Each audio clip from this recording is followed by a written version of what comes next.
کہ کس نے ان سے کیا ہوا معاہدہ پھاڑ دیا تھا، جس کا ریزہ ریزہ اٹھا کے وہ جو ہمارے کراچی سے وزیر خزانہ بنے تھے انہوں نے جوڑا تھا، مفتاح اسماعیل نے. تو لہٰذا سیاسی لیڈرشپ کو چاہیے ذمہ داری کا ثبوت دیں، اپنے طرز عمل پہ نظر ثانی کریں اور ملک کو آگے لے جانے کی فکر کریں. ٹھیک ہے، تو ڈاکٹر صاحب سے بھی یہ جانیں گے کہ کیا یہ انتخابات کا سال ہے یا نہیں، اس بریک کے بعد. اسٹے ود اس.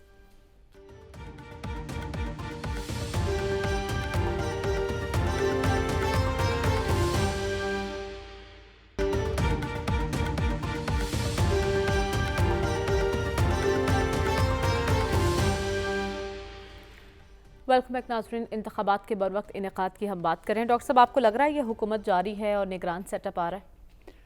دیکھیے بات یہ ہے کہ نگران یہ مطلب یہ حکومت جائے گی تو 12 اگست کی تاریخ بنتی ہے نا، اور اگر جلد سے جلد الیکشن ہوں تو وہ اکتوبر میں ہوں گے یا نومبر میں ہوں گے. پاکستان کی سیاست اس قسم کی ہے کہ آپ لمبی پریڈکشن نہیں کر سکتے، اس لیے کہ جو پولیٹکس میں یا کانسٹیٹیوشنلزم میں جو فیکٹرز پلے کرتے ہیں، جو عناصر ایک کردار ادا کرتے ہیں، پاکستان میں ضروری نہیں ہے کہ وہ اپنا وہی کردار ادا کریں جو کاغذ پہ لکھا ہوتا ہے. تو لہٰذا اس سٹیج پہ یہ کہنا کہ الیکشن کب ہوگا یہ ممکن نہیں ہے. اچھا، لاجک کم از کم دیکھیں نا آپ، اس کا طریقہ بڑا آسان ہے. آپ ایک ہسٹوریکل ریویو دیکھیں نا پاکستان میں کس طرح الیکشن ہوتے رہے ہیں، اور اور لیٹسٹ جو کچھ ہوا ہے اس کی موجودگی میں ہم یہ کہہ سکتے ہیں کہ آئین میں کچھ بھی کہتے رہیں لیکن بڑی آسانی سے آپ ڈاکٹرن آف نیسیسٹی کو ایوالو کر لیتے ہیں. ہم بات نہیں کرنا چاہتے جو الیکشن پنجاب کے نہیں ہوئے، وہ جو فیکٹر تھے وہ آج بھی موجود ہیں. دیکھیں نا، فیڈرل حکومت نے کوآپریٹ نہیں کیا، الیکشن کمیشن نے کوآپریٹ نہیں کیا، سیکیورٹی اسٹیبلشمنٹ نے کوآپریٹ نہیں کیا، ڈیفنس منسٹری نے لیکن کہا. اب تو الیکشن کمیشن کو تمام تر اختیارات دے دیے گئے ہیں. سن تو لے لیے نا، اختیارات تو دے دیے گئے، الیکشن کرانے کے اختیارات دے دیے گئے، الیکشن پوسٹ پون کروانے کے اختیارات بھی دیے گئے ہیں. وہ بھی اب ذہن میں رکھیں، وہ آپشن موجود ہے، جس آپشن کی وجہ سے میں کہتا ہوں ہمیں نہیں پتہ کیا بنے گا. دیکھیے تو اس لیے یہ بات آپ کو پتہ لگے گی کہ 10 دسمبر کے قریب آ گئے اچھا کہ کیا صورتحال ہوگی، کہ یہ حکومت جائے گی یا یہ حکومت چلے گی. نمبر 1. نمبر 2، اگر کیئر ٹیکر گورنمنٹس آتی ہیں تو کیئر ٹیکر گورنمنٹ اسی طرح چلیں گی جس طرح پنجاب کی حکومتیں اور کے پی کی کیئر ٹیکر حکومتیں چل رہی ہیں نا، تو وہ بھی چل سکتی ہیں. اور اس کا فیصلہ صرف سیاسی عناصر نہیں کریں گے، اس میں غیر سیاسی عناصر کا بھی کردار ہے. وہ ان کے کیا سوچ ہے، اور جو پالیسیز ہم نے اس وقت اڈاپٹ کی ہوئی ہیں، جو ہم نے اس ملک کے پالیسیز بنائی ہوئی ہیں، جو مقدمے چل رہے ہیں، ان کو بھی تو کسی لاجیکل کنکلوژن پہ پہنچانا ہے الیکشن سے پہلے، تاکہ یہ فیصلہ کیا جا سکے کون الیکشن لڑ سکتا ہے اور کون نہیں لڑ سکتا. بہت سو کیسز چل رہے ہیں، بہت سو کیسز پینڈنگ پڑے ہیں، تو وہ بھی تو فیصلے ہونے ہیں نا. تو اس کے بعد یہ فیصلہ ہوگا کہ الیکشن ہو، تاکہ الیکشن سے وہ رزلٹ برآمد ہوں جس سے کہ یہ ٹرانزیشن صحیح ہو اور کنٹینیوٹی ہو. ٹھیک ہے، یعنی کیونکہ ڈسکنٹینیوٹی افورڈ نہیں کر فیصلے ہونے ہیں اور اس کے بعد فیصلہ ہونا ہے کہ الیکشن ہونا ہے یا نہیں ہونا. تو صافی صاحب، کیا پاکستان پر کوئی بین الاقوامی دباؤ ہے الیکشنز کے حوالے سے؟ کوئی بین الاقوامی دباؤ نہیں ہے. اگر بین الاقوامی دباؤ ہوتا تو کئی ممالک ایسے ہیں جہاں پہ دہائیوں سے امریت قائم ہے، ان پہ دباؤ کیوں نہ ہو. افغانستان پہ وہاں پہ طالبان کی حکومت قائم ہے، ان پہ دباؤ کیوں نہ ہو. ایران کے ساتھ کچھ نہیں کر سکے، ان پہ دباؤ کیوں نہ ہو. بین الاقوامی حوالے سے تو کوئی بات ہے نہیں. اور دوسری بات تو ریاست پاکستان تو چیخ کے کہہ رہی ہے، پی ڈی ایم کے رہنما چیخ کے کہہ رہے کہ 12 اگست کے بعد ان کی حکومت قائم نہیں رہے گی. تو ابھی سے ہم یہ کیوں واویلا کر رہے ہیں کہ انتخابات نہیں ہوں گے؟ ہو سکتا ہے کہ ڈیلے ہو جائے. اگر کسی آئین کا یہاں پہ بڑا تذکرہ ہوتا ہے اور آئین کے بڑے علمبردار بھی آپ ہمارے ارد گرد بیٹھے ہیں، اگر آئین نے کسی کو اور قانون نے یہ اختیار اگر حکومت وقت کو دیا ہے کہ وہ انتخابات کو آگے پیچھے کر لے، تو اس پہ پھر اب رونے دھونے کی ضرورت کیا ہے؟ کس نے قومی اسمبلی کو خالی چھوڑا؟ کس نے 2 حکومتیں صوبائی تھوڑی؟ اب آزاد کشمیر کا ایک قلعہ بچا تھا وہ عدالت نے مسمار کر دیا ہے. تو میری نظر میں ایسی تو کوئی صورتحال نہیں ہے. آئی ایم ایف پیسے دے رہی ہے. آئی ایم ایف نے آج جو ایک خبر چھپی ہے کہ 1 ارب پی ڈی ایم کی حکومت کو دے رہی ہے, 1 ارب جو ہے نگران حکومت جو آئے گی ان کو دینے جا رہا ہے, اور 1 ارب جو نئی حکومت 1 ارب سم تھنگ جو ہے وہ نئی حکومت کو وہ فنڈز فراہم کیے جائیں گے. تو ابھی سے میرے خیال میں مایوسی اتنی زیادہ اچھی نہیں ہے. دوسری بات یہ ہے کہ انتخابات کا جو ہم نے یہ دیکھنا ہے کہ انتخابات کے نتائج کے بعد کیا پاکستان میں سیاسی استحکام قائم ہو سکے گا کہ نہیں, یہ سوال اہم ہے.